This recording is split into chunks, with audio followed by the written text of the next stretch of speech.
பெண்களின் சுஷ்மமான தர்ம சம்பந்தமான உத்தமமான மகிமையை உள்ளபடி அறிய விரும்புகிறேன்.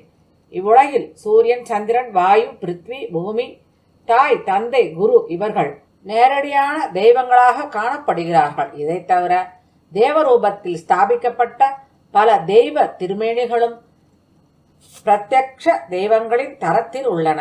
குருஜனங்கள் அனைவரும் பதிவிரதை பெண்களும் கூட சம மரியாதைக்கு உரியவர்கள் ஆகும்.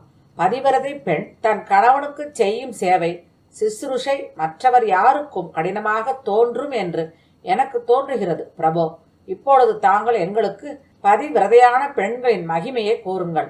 மகரிஷியே, தன் புலன்களையும் மனதையும் அடக்கி வைத்து தன் கணவனை தெய்வத்திற்கு சமமாக சிந்திக்கும் பெண்கள் தன்யமானவர்கள். பிரபோ, அவர்களுடைய அந்த தியாகமும் சேவா பாவமும் எனக்கு மிகவும் கடினமாக தென்படுகிறது. புதல்வர்கள் மூலம் பெற்றோர்